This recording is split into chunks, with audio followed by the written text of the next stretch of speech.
레위기 4장. 주께서 모세에게 말씀하셨다. 이스라엘 백성들에게 말하라.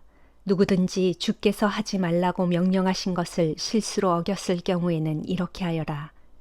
만일 기름 부음을 받은 제사장이 죄를 범해 그 벌이 백성에게까지 미치게 되었다면 그 제사장은 흠없는 숫송아지를 주께 속죄 제물로 바쳐서 자기 죄를 씻어야 한다.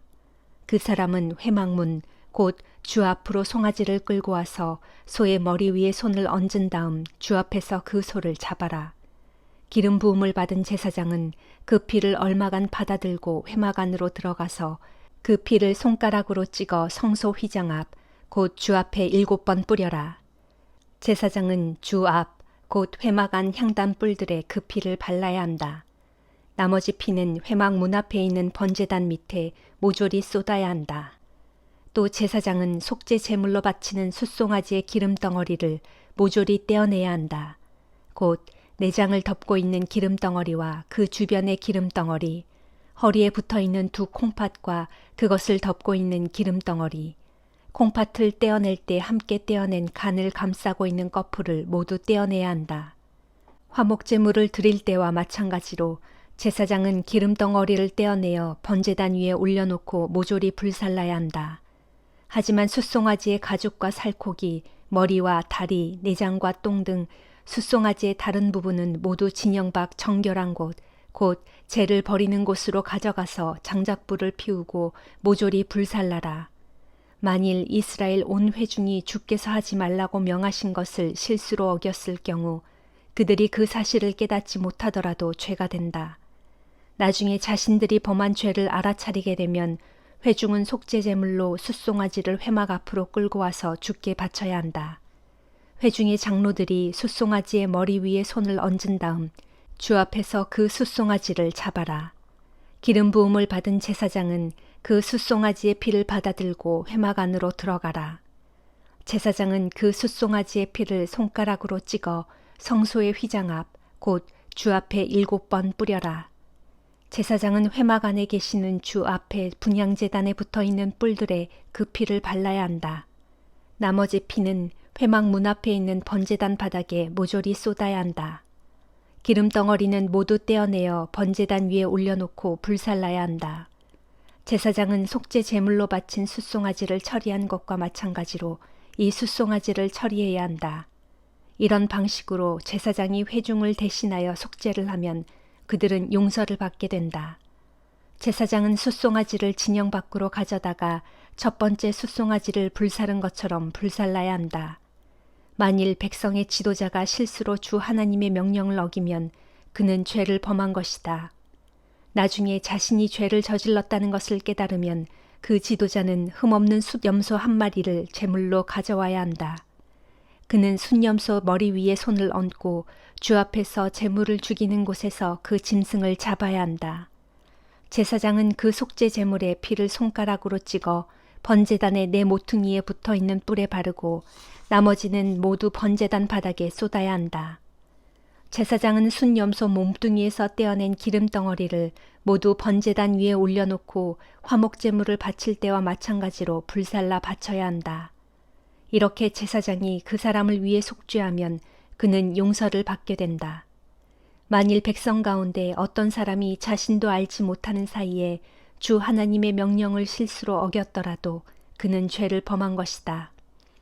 나중에 자신이 죄를 범했다는 것을 깨달았다면 그 사람은 자신의 죄를 용서받기 위해 흠없는 암염소 한 마리를 제물로 바쳐야 한다. 그는 암염소의 머리 위에 손을 얹은 후 번제물을 죽이는 곳에서 그 짐승을 잡아야 한다. 제사장은 그 암염소의 피를 손가락에 찍어 번제단의 네 모퉁이에 붙어있는 뿔에 바르고 나머지는 번제단 바닥에 쏟아야 한다. 제사장은 암염소 몸뚱이에서 떼어낸 기름 덩어리를 모두 번제단 위에 올려놓고 불살라 그 타오르는 향기로 주를 기쁘게 해드려야 한다. 이렇게 제사장이 제물을 불살라 바치면 그 사람은 용서를 받게 된다. 만일 그 사람이 어린 양을 속죄 제물로 바치려면 흠이 없는 암컷을 가져와야 한다. 그는 암양의 머리 위에 손을 얹은 후 번제물을 죽이는 곳에서 그 양을 잡아야 한다. 제사장은 그 암양의 피를 손가락에 찍어 번제단에 내 모퉁이에 붙어있는 뿔에 바르고 나머지는 번제단 바닥에 쏟아야 한다. 제사장은 화목제물에서 기름 덩어리를 떼어낼 때와 마찬가지 방식으로 어린 암양의 몸뚱이에서 기름 덩어리를 떼어내어 모두 번제단 위에 올려놓고 불살라야 한다. 이렇게 제사장이 속죄 제물을 불살라 바치면 그 사람은 용서를 받게 된다. 시편 1장. 복 있는 사람은 악한 사람들의 꾀를 따르지 아니하고 죄인들의 길에 들어서지 아니하며 하나님을 비웃는 거만한 사람들과 자리를 함께하지 않으며 오직 주의 교훈을 즐거워하면서 그 교훈을 밤낮으로 읊조리며 깊이 생각하는 사람이다. 이런 사람은 시냇가에 심은 나무가 철 따라 열매를 풍성히 맺고 그 잎사귀가 조금도 시들지 아니하는 것처럼 하는 모든 일마다 다 형통할 것이다. 그러나 악한 사람들은 그렇지 아니하니 그런 자들은 한낮 바람에 흩날리는 겨와 같도다. 그러므로 악한 사람들은 하나님의 심판대에 견딜 수 없을 것이며 의로운 사람들의 모임에 참여하지 못할 것이다. 진실로 주께서는 의인의 길은 인정하고 지켜주시지만 악인의 길은 결국 멸망에 이르게 할 것이다. 시편 2장. 어찌하여 나라들마다 일이 시끄러운가? 어찌하여 민족들마다 헛된 일을 꾸미는가? 어찌하여 세상의 왕들이 들고 일어나며 어찌하여 세상의 통치자들이 한데 모여 주를 거스르고 또 주께서 기름 부어 세우신 자를 거역하며 이르기를 자, 우리가 이 사슬을 끊어버리고 이 족쇄를 벗어던지자 하는가? 그러나 하늘 보좌에 앉으신 이가 그들을 비웃으시고 주께서 그들을 가소롭게 여기신다. 그러고는 마침내 주께서 크게 진노하셔서 그들에게 호통을 치시며 이르시기를 내가 나의 거룩한 산 시온에 나의 왕을 세웠노라 하신다. 이제 주께 왕으로 세움받은 내가 주께서 내리신 칙령을 선포한다. 주께서 내게 이르시기를 너는 내 아들이다. 오늘날 내가 너를 낳았도다. 그러므로 너는 나에게 구하라. 그러면 내가 너에게 뭇 민족들을 유산으로 줄 것이니 땅의 이 끝에서 저 끝까지 온 세상이 내 소유가 될 것이다. 너는 그들을 세막대기로 다스릴 것이고 철퇴로 질그릇을 부수듯 그들을 산산조각 낼 것이다 하셨다. 그러므로 너희 왕들아 부디 현명하게 굴어라. 세상을 다스리는 통치자들아 이 경고에 귀를 기울여라.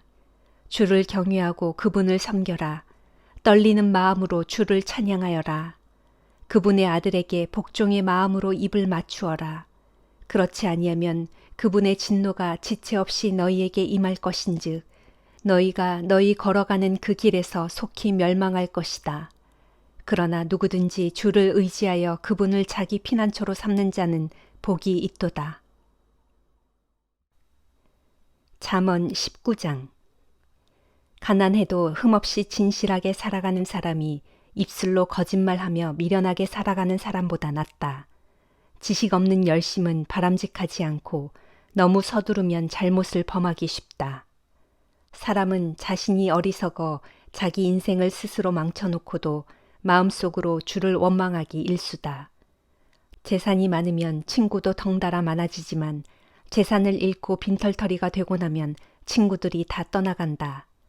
거짓으로 증언하는 사람은 처벌을 면할 수 없고 거짓말하는 사람도 형벌을 피하지 못한다. 높은 자리에 앉아있는 사람에게는 아첨하는 자들이 우르르 몰려들고 선물을 잘 주는 사람에게는 다들 친구가 되고 싶어한다. 궁핍하게 살면 한 핏줄이라도 싫어하며 피하려 하는데 하물며 친구들이야 더더욱 그러하지 않겠느냐. 아무리 뒤따라가며 가까이 하려 할지라도 아무 소용이 없다. 지혜를 얻는 사람은 자기 영혼을 사랑하는 사람이고 깨달음을 구하는 사람은 모든 일이 형통하게 마련이다. 거짓으로 증언하는 자들은 형벌을 피할 수가 없고 거짓말하는 자는 망할 수밖에 없다. 미련한 자가 사치스럽게 사는 것은 어울리지 않는 일이고 종이 고관들을 다스리는 것은 더 말할 나위가 없다. 지혜로운 사람은 분통 터지는 일이 생겨도 화를 더디내며 속으로 잘 삭히고 남의 허물을 잘 덮어주는 사람은 사람들에게 칭송을 받는다. 왕의 분노는 성난 사자가 으르렁대는 것 같고 왕의 은총은 풀잎 위에 맺히는 이슬 같다. 미련한 자식은 아버지에게 재난을 가져다 주고 다투기를 좋아하는 아내는 천장에서 쉼없이 뚝뚝 떨어지는 빗방울과 같다. 집과 재산은 부모에게서 물려받지만 슬기로운 아내는 주께로부터 받는다. 게으른 사람은 빈둥거리며 깊은 잠이나 잘 뿐이고 나태한 사람은 먹을거리를 구하지 못해 굶주리게 된다. 훈계를 잘 듣고 그 가르침에 순종하는 사람은 자기 생명을 보존하지만 말씀을 무시하는 사람은 죽음을 면치 못한다. 가난한 자를 불쌍히 여겨 그에게 친절을 베푸는 것은 주께 빌려주는 것과 같아서 장차 주께서 그 사람의 행위대로 대갚아 주실 것이다. 내 아들을 훈계하라. 그리하면 그 아들에게 희망이 있다. 그러나 죽일 마음을 품듯 너무 심하게 다루어서 자녀를 파멸로 몰아가서는 안 된다. 성질이 불같이 급한 사람은 스스로 그만한 대가를 치러야 한다. 만일 그런 사람을 한번 구해주면 다음에 또 구해줄 일이 반드시 생길 것이다. 충고를 귀담아 듣고 책망을 달게 받아들여라. 그러면 내가 결국 지혜로운 사람이 될 것이다. 사람의 마음에 많은 계획들이 있어도 마침내 이루어지는 것은 오직 주님의 뜻뿐이다. 사람의 탐욕은 자기 자신에게 부끄러운 것이니 가난하게 사는 것이 거짓말쟁이보다 낫다. 주를 경외하는 것이 생명을 얻는 길이다. 그런 자는 만족한 삶을 누리고 어떤 재앙도 만나지 않을 것이다. 게으른 사람은 밥그릇에 숟가락을 대고서도 밥을 떠서 입안에 넣기를 귀찮아한다. 거만한 자를 벌하라. 그러면 우둔한 사람도 각성하게 된다. 분별 있는 사람을 책망하라. 그러면 그는 지혜를 얻게 된다. 자기 아버지를 구박하고 자기 어머니를 내쫓는 자식은 부끄러움과 망신을 끌어들이는 파렴치한 자식이다. 내 아들아, 너는 올바른 훈계는 듣되 지식의 말씀에서 벗어나게 하는 그릇된 훈계는 듣지 말아라. 거짓 증인은 정의를 우습게 여겨 비웃고 악인은 입을 크게 벌려 죄악을 통째로 꿀꺽 삼킨다. 거만한 사람을 위해서는 형벌이 준비되어 있고 어리석은 사람의 등짝을 위해서는 채찍이 마련되어 있다. 골로새서 2장. 내가 여러분과 라오디게아에 있는 사람들을 위해서 또 개인적으로 직접 만나보지 못한 많은 사람들을 위해서 내가 얼마나 수고하고 애쓰고 있는지 여러분이 알기를 바랍니다. 내가 이렇게 하는 것은 여러분 모두가 마음의 격려를 받아 사랑 안에서 하나가 되고 그리하여 통찰력이 풍부하고 깊어져서 하나님의 비밀인 그리스도를 올바로 알게 하기 위해서입니다. 진실로 그리스도 안에는 온갖 지혜와 모든 지식의 보물이 감추어져 있습니다. 내가 이런 말을 하는 것은 아무도 번드르르한 말로 여러분을 속이지 못하게 하기 위해서입니다. 비록 내가 몸으로는 여러분과 멀리 떨어져 있지만 영으로는 항상 여러분과 함께 있어 여러분이 규모 있게 생활하는 것과 또 그리스도를 믿는 믿음 위에 굳게 선 것을 보고 무척 기뻐하고 있습니다. 여러분은 이미 그리스도 예수를 주로 받아들였으니 흔들림 없이 계속 그리스도 안에서 살아가도록 하십시오. 그리스도 안에 뿌리를 내리고 터전을 잡아서 그분께 가르침을 받은 대로 강한 믿음을 갖고 항상 감사하는 마음이 넘치는 생활을 하십시오. 어떤 자들의 헛된 철학이나 속임수에 속아 그들에게 포로로 잡히는 일이 없도록 조심하십시오.